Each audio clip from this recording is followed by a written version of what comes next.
तो क्या हो कि एक दिन अचानक आप उठते हैं और देखते हैं कि आपके आसपास का क्षेत्र कुछ इस तरह की स्थिति में आ गया हो, मतलब धंसने की स्थिति में आ गया हो, अत्यधिक दरार दिखाई देने लगी हो। जी हाँ, इस तरह के सामने वाला आपका घर के सामने का रोड कुछ इस तरह की स्थिति पे आ गया हो और आसपास के पूरे जो घर हैं वो एक बहुत ही धसाव की स्थिति में आ गए हो, सबडक्शन की स्थिति में आ गए हो। तो अपने आप में एक बहुत बड़ी चिंता है ये। जी हाँ, और ये स्थिति बन रही है जो कि हाल ही में काफ़ी ज़्यादा चर्चित है, जोशीमठ वाला जो क्षेत्र है, उत्तराखंड राज्य के चमोली डिस्ट्रिक्ट में। जी हाँ, आपको जब जाना होता है बद्रीनाथ, तो रास्ते में ये एक स्थान जोशीमठ जो कि आदि शंकराचार्य के समय से काफ़ी प्रचलित है, जो 4 मठों की स्थापना थी, जहाँ पर एक मुख्य ये जोशीमठ की जो स्थापना की गई थी। तो उस जगह पे एक आप ये कह सकते हो नेचुरल डिजास्टर या प्राकृतिक आपदा का एक रूप लेता हुआ ये जगह। जी हाँ, और आप इस तरह से भी इसको कह सकते हो कि है तो ये एक नेचुरल प्रोसेस, लेकिन मानव द्वारा कुछ एक्टिविटीज ज्यादा करने से यहाँ पर, या एक तरह से आप कह सकते हो कि इंसानों द्वारा कुछ आसपास का क्षेत्रों में ज्यादा डेवलपमेंट के कारण कुछ नई नई चीजें यहाँ पर देखने को मिल रही हैं। नई चीजों से मेरा मतलब यहाँ पर है ये सारी चीजों का धसाव। जी हाँ, तो आज हम बात करने वाले हैं जोशीमठ के रीजन में ये जितना जो सबडक्शन हो रहा है, ये जो धसाव हो रहा है जमीन का, जो है नीचे की स्थिति में काफी ज्यादा ये क्रैक्स आना, घर वगैरह जो है मतलब घरों के अंदर एकदम से आपको दिखाई दे रहा है कि पूरा क्षेत्र जो है धंसा गया है। क्या है ये, क्या समस्या है उत्तराखंड के इस बड़े ही पवित्र स्थान जोशीमठ का जो क्षेत्र है वो सिंक होते हुए दिखाई दे रहा है, सबडक्ट होते हुए दिखाई दे रहा है, और अपने आप में एक काफी चिंताजनक बात है। और ये वो जगह है जहां पहले से भी काफी रिपोर्ट्स जो हैं आ चुकी हैं कि इस क्षेत्र पर थोड़ा ध्यान दिया जाए, डेवलपमेंटल एक्टिविटीज पर काम किया जाए, डिजास्टर मैनेजमेंट पर काम किया जाए, लेकिन अब ये चीज और ज्यादा बढ़ती हुई दिखाई दे रही है। ठीक है, मैं आपको लेके चलता हूं भारत के उत्तराखंड राज्य में चमोली डिस्ट्रिक्ट में जोशीमठ। ये आप नहीं समझ आए तो आपको बद्रीनाथ वाला रास्ता, यदि बद्रीनाथ जाना है तो पहले जोशीमठ के क्षेत्र में आपको जाना होता है, वहां से आप गुजर रहे होते हैं।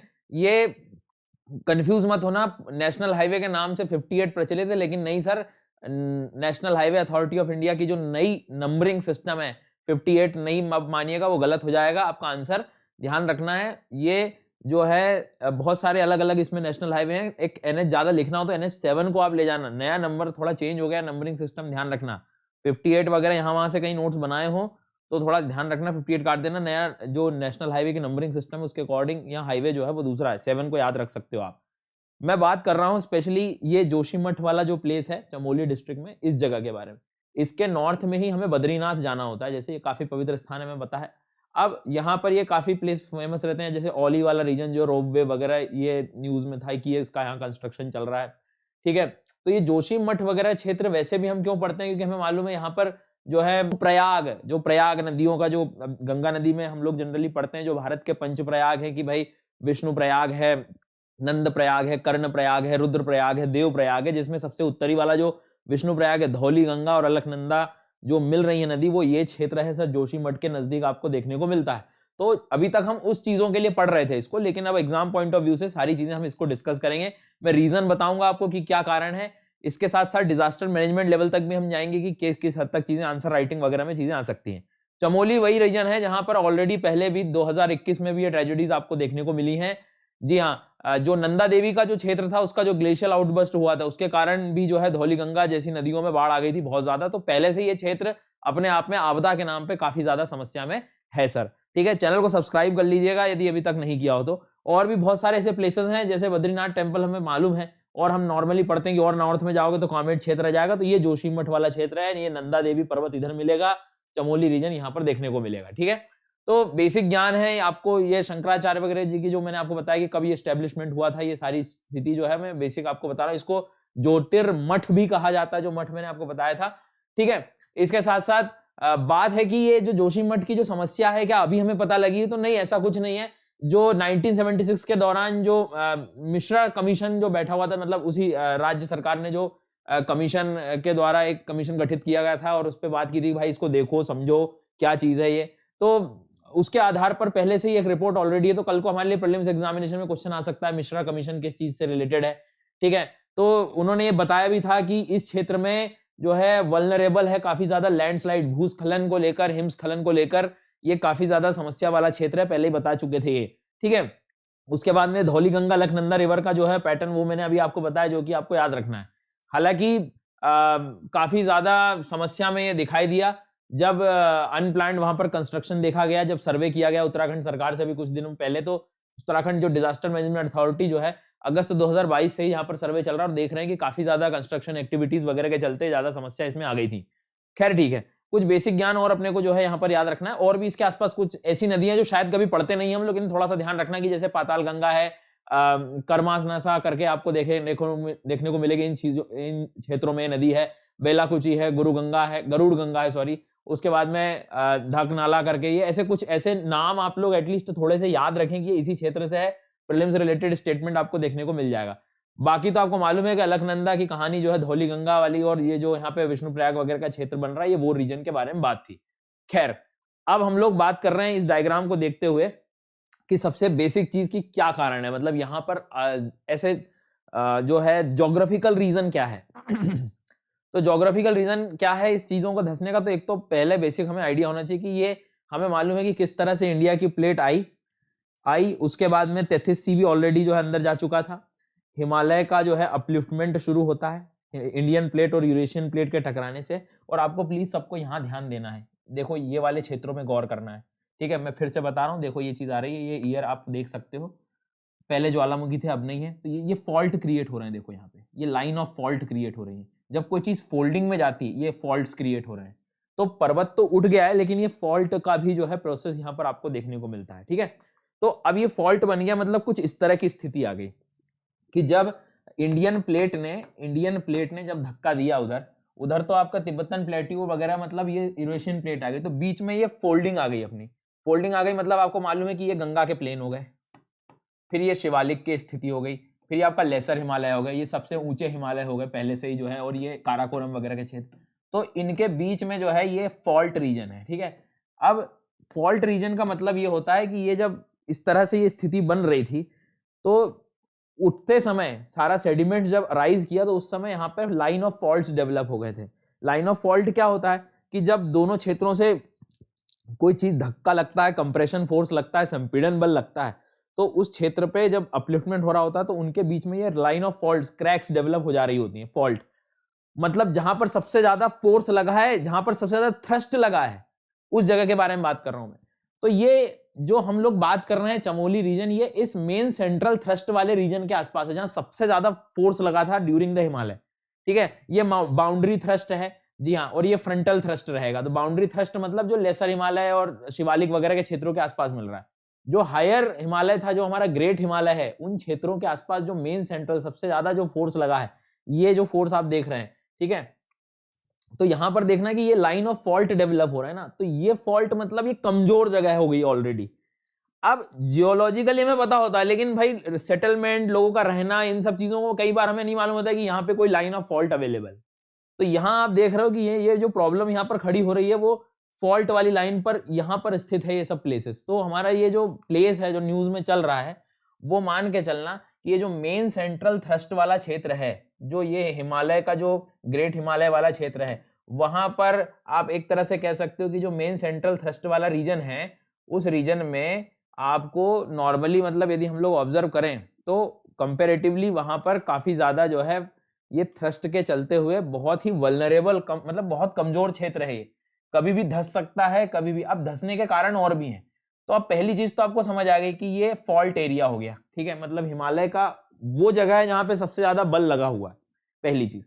मतलब एक तरह से आप ये कह सकते हो कि इसको कभी कभी एग्जाम में ना वैकृता थ्रस्ट भी आ सकता है ना, वैकृता थ्रस्ट ये भी पूछा जा सकता है। तो ये भी थोड़ा ध्यान रखना कि वैकृता थ्रस्ट किससे संबंधित है, कौन से प्लेस से संबंधित है। तो ये ग्रेट हिमालय के पास है, ठीक है, ध्यान रखना। ग्रेट हिमालय के जस्ट नॉर्थ में, मतलब साउथ में, मतलब पहले जो आपको देखने को मिलेगा, मतलब ये ऐसा समझ लीजिए आप कि उदाहरण के तौर पे ये ट्रांस हिमालय है, ये ग्रेट हिमालय है, ये लेसर हिमालय है अपना, और ये शिवालिक है जो हम पढ़ते हैं, और ये अपने प्लेन एरिया हो गया। तो ये तो फ्रंटल हो गया, मेन बाउंड्री थ्रस्ट हो गया, ठीक है, और ये है मेन सेंट्रल थ्रस्ट। तो इन क्षेत्रों में यहाँ पर वो लोकेटेड है। थ्रस्ट मतलब वो अभी मैंने आपको फॉल्ट एरिया आपको बताए हैं, ठीक है। उसी कारण से ये देखो उत्तराखंड का ये चमोली रीजन जो है जोन 5 में है। अब जोन 5 का मतलब ये हो गया कि हमारे भारत का एक मैप मान लीजिए जहां पर कहां पर सबसे ज्यादा भूकंप आने के चांसेस हैं उसके अकॉर्डिंग जोन सबसे कमजोर क्षेत्र। तो जोन 5 का मतलब जहां पर हाई रिस्क क्षेत्र होता है, जहां धरातल पृथ्वी जो है अत्यधिक कंपन उसका देखने को आपको मिलता है, ये वो जगह है सर। ठीक है, तो इसके कारण ये सारी कहानी आपको देखने को मिल रही है। दूसरी चीज, ये ऑलरेडी सरकार कह रही है कि भाई यहां से हम हिलंग औली वगैरह का एक ये जो जोशीमठ एक बाईपास रोड बना देते हैं। अब ऑलरेडी यहाँ पर वैसे भी लैंडस्लाइड वगैरह होता रहता है और ऑल वेदर कनेक्टिविटी के कभी कभी इशू होते हैं, क्योंकि आफ्टर ऑल बद्रीनाथ पहुंचना होता है। तो ये कंस्ट्रक्शन एक्टिविटी चल रही थी। अब कंस्ट्रक्शन एक्टिविटी चल रही, पेड़ पौधे कटेंगे, लैंडस्लाइड होगा। लैंडस्लाइड में भी क्या हो रहा होता है, इस तरह की घटना हो रही होती है कि पानी आया, अब पेड़ वगैरह यदि नहीं रहे तो ये पूरा इकट्ठा मलबा सीधा का सीधा नीचे आ जाता है। अब मान लो पेड़ और काट दोगे आप और खत्म हो जाएंगे, यदि पेड़ से भरा हुआ क्षेत्र रहता तो इतनी जल्दी स्लाइड नहीं हो पाता। तो एक तो ये दिक्कत हो गई यहाँ पर कि कंस्ट्रक्शन एक्टिविटी के चलते ये सारी चीजें, पेड़ वगैरह की कटाई, एफोरेस्ट्रेशन की स्थिति बन रही, डेवलपमेंट ऑलरेडी ओली का एक रॉप वे वगैरह वहां भी चल रहा है। ठीक है, और फिर एनटीपीसी का अपना, कुछ लोगों का मानना है कि भाई तपोवन जो विष्णुगढ़ हाइडल प्रोजेक्ट है, ऑलरेडी एनटीपीसी के प्रोजेक्ट से काफी नुकसान पहले भी हुआ था, ऐसा लोगों का मानना है। तो यहाँ तपोवन विष्णुगढ़ हाइडल प्रोजेक्ट, ये भी याद रखना, ये भी क्वेश्चन बन सकता है। तो ये क्षेत्र यहाँ पर होने के कारण इसके डेवलपमेंट के चलते पानी जो है उसका रुकाव होना, फिर लंबे समय तक यदि सॉइल, अब देखो दूसरी चीज, बेसिक्स आपको पता होंगे कि हिमालय का जो क्षेत्र है अपना, ये तेथिस के सेडिमेंट से बना है। ये सेडिमेंट ही तो ऊपर आए हैं यार। सेडिमेंट इतना मजबूत नहीं होता है, अवसाद इतने मजबूत नहीं, कोई लावा से रॉक नहीं बना है वो, वहां की चट्टाने कोई लावा से नहीं बनी है, वहां टेथियन सेडिमेंट है, अवसाद है, मिट्टी है। अब उसी पे दबाव लग गया था तो थोड़ी चट्टाने जैसी बन गई थी वो। लेकिन आफ्टर ऑल सच तो ये है कि कल को बारिश पानी वगैरह आ जाए, पेड़ पौधे हट जाए वहां के, तो वो तो बहुत ज्यादा हाईली प्रोन हो जाएगा, पूरा सब कुछ धंसने के लिए तैयार है। और देखो अब कारण अब आपको समझ गए कि जोन 5 में है, मेन सेंट्रल थ्रस्ट के क्षेत्र में है, काफी ज्यादा समस्या है। तो ये सब चीजें मैंने आपको यहाँ पर आपको बता दी कि जोशीमठ जो है वो एक्सट्रीमली प्रोन है due to the tectonic activity. सबसे पहला काम की जो प्लेट विवर्तन वाला जो पॉइंट है, टेक्टोनिक एक्टिविटी को अपने को याद रखना कि वहां पर आपको फॉल्ट लाइन देखने को मिलेगी। ठीक है, अब फॉल्ट लाइन में भी अब आपको मालूम है कि जोन 5 क्षेत्र आ गया भाई, भूकंप हमने देखा कि भाई सबसे ज्यादा भूकंप आता है यहाँ पे। जियोलॉजिकल फॉल्ट कौन सा है, तो वैकृत्र थ्रस्ट आपको देखने को मिलेगा, जो कि जोशीमठ के बिल्कुल वहीं पर आपको देखने को मिलेगा। ठीक है, दूसरी चीज एमसीटी मतलब मेन सेंट्रल थ्रस्ट को भी याद रख सकते हो, प्लस पांडुकेश्वर थ्रस्ट भी वहीं पर है नजदीक। जैसे थ्रस्ट जहां जहां लगे उनके नाम बता रहा हूं मैं, पांडुकेश्वर थ्रस्ट देख याद रखना सब, है ना। क्या बताया मैंने, रीजन बता रहा हूं ये बिल्कुल, वाई जोशीमठ इज सिंकिंग, सीधा आंसर है ये आपके लिए दिमाग में। एक तो tectonic activity is the reason, tectonic plate विवर्तन के कारण, और भूकंपीय क्षेत्रों में जोन 5 के क्षेत्र में आता है ये। ठीक है, जियोलॉजिकल फॉल्ट लाइन वहां पे वैकृत्र थ्रस्ट आपको देखने को मिल रहा है।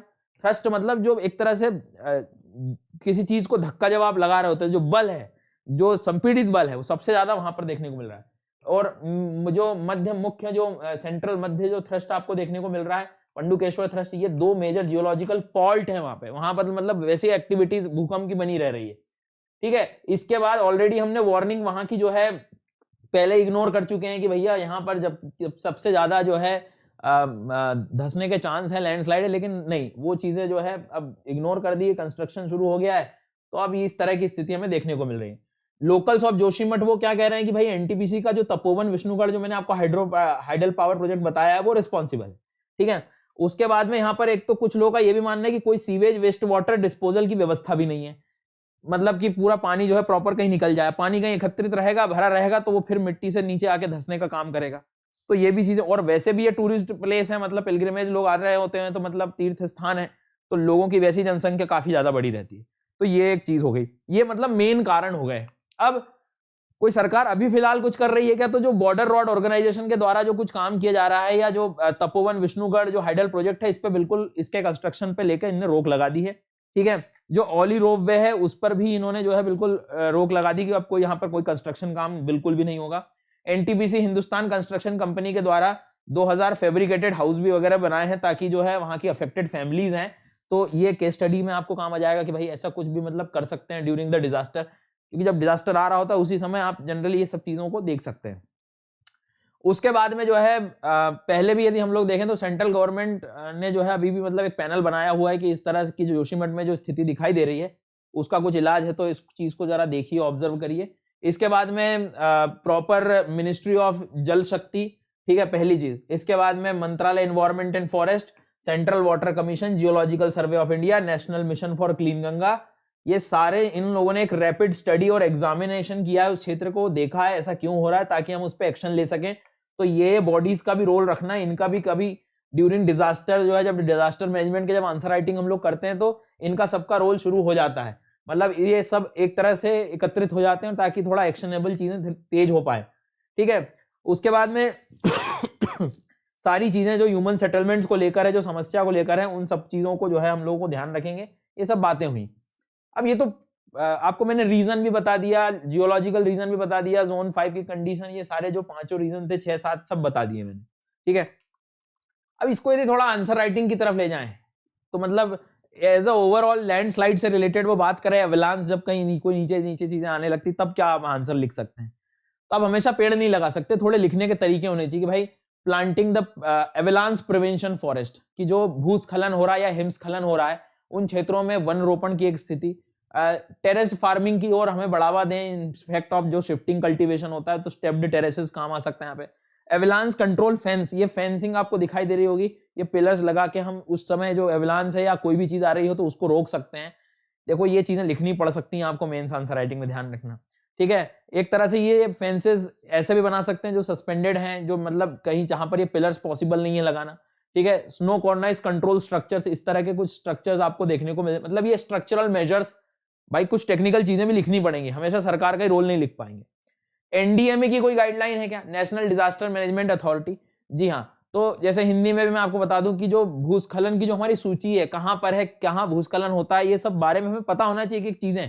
ठीक है, बॉर्डर रोड ऑर्गेनाइजेशन, ये सारी कहानी जो है कहां से जो है जो एक तरह से आप कह सकते हो कि स्थानीय आबादी का हम लोगों को इकट्ठा करना होगा, लोगों को जो है कहां कहां पर जोखिम हो सकता है वो बताओ। थोड़ी अवेयरनेस फैलानी पड़ेगी, मतलब कोलैबोरेशन करना पड़ेगा लोकल पॉपुलेशन वगैरह इनके सबके साथ। बॉर्डर रोड ऑर्गेनाइजेशन जो आसपास सब कंस्ट्रक्शन वर्क वगैरह कर सकता है। ठीक है, काफी ज्यादा मॉनिटरिंग असेसमेंट वगैरह सब कुछ लगेगा, इंस्टीट्यूशनल स्ट्रक्चर की जरूरत होगी, हम अवेयरनेस बढ़ा सकते हैं। ठीक है, setting up the early warning system based on the cost benefit ratio, पहले से अर्ली वार्निंग सिस्टम हम ऐसे डेवलप करें जिससे हमें चीजें पता लगे। तो NDMA national disaster management act की कुछ गाइडलाइंस है लैंडस्लाइड्स को लेकर, ये पता होनी चाहिए। यही गाइडलाइंस आपको आंसर्स में लिखनी होती हैं, मतलब आप हमेशा एक ही नहीं तो एक ही जवाब रहेगा आपके पास कि पेड़ लगा दूंगा मैं। ठीक है, ये चीज ध्यान रखना। हिंदी मीडियम में भी लिखा मैंने कि जो स्थिरता की स्थिति है, जोखिम का जो व्यापक अध्ययन करना, ठीक है, लोगों के बीच जागरूकता फैलाना, एक संस्थागत ढांचे की स्थापना करना। ठीक है, जो भी एक तरह से आप ये कह सकते हो कि पूर्ण चेतावनी प्रणाली को जो है उसको उसकी स्थापना करना, उसको बेहतर बनाना, ये सारी चीजें। ठीक है, इसका एक एग्जाम्पल भी आप दे सकते हो कि जो अमृता विश्व विद्यापीठ है, ठीक है, मतलब एक तरह से आप ये कह सकते हो कि जो केरल के पश्चिमी क्षेत्रों में और केरल के जो वेस्टर्न घाट वाला जो क्षेत्र है वहां पर ये चीज देखी गई थी कि केरल वाला जो रीजन है, मतलब ये जो वेस्टर्न घाट वाला जो क्षेत्र है, लैंडस्लाइड पे बेहतर करने के लिए जो अमृता विश्व विद्यापीठ आपको यूनिवर्सिटी वगैरह का जो है उनके द्वारा जो है वेस्टर्न घाट में काफी ज्यादा एक वायरलेस सेंसर की एक तरह से टेक्नोलॉजी बनाई थी, जिन्होंने काफी ज्यादा पहले से ही प्री, जिसको आप कह सकते हो कि अर्ली वार्निंग दी। उसके बाद में इन्हीं संस्था के द्वारा जो है सिक्किम में भी इस तरह की परियोजनाएं शुरुआत करी गई। गंगटोक जो रीजन है वहां पर एक तरह से आप कह सकते हो कि ऐसे जहां जहां लैंडस्लाइड होने के चांसेस है वहां पर ऐसे सेंसर्स पहले से लगा दिए गए हैं। तो अर्ली वार्निंग सिस्टम्स में दो एग्जांपल दे सकते हैं आप, केरला का वेस्टर्न घाट का और सिक्किम वाले रीजन का, ताकि इस तरह की चीजें वहां पर हम पहले से लगा के रखें। अर्ली वार्निंग सिस्टम हमेशा हमें काम आएंगे। ठीक है, तो हम लोग क्या कर सकते हैं ये भी मैंने आपको थोड़ा बताया, डिजास्टर मैनेजमेंट के पैटर्न बताए, एनडीएमए की गाइडलाइंस भी बता दी है मैंने आपको। ये कुछ स्ट्रक्चरल मेजर्स जो हम कह सकते हैं वो भी कर दिया, step taken by the government, ये अभी क्या ले रही है, वाई जोशीमठ हिज थिंकिंग, ये सारे रीजन मैंने आपको बताए। चैनल को सब्सक्राइब कर लेना, उम्मीद कर रहा हूँ आपको एक रीजन प्रॉपर समझ में आ गया होगा। ये प्लेसेस वगैरह भी याद रखना थोड़े से, हेलंग, ओली, एनटीपीसी का ये बद्रीनाथ और ये सब चीजें अच्छे से। ठीक है, चलिए, और शेयर कर सकते हो आप ये वीडियो को। Thank you.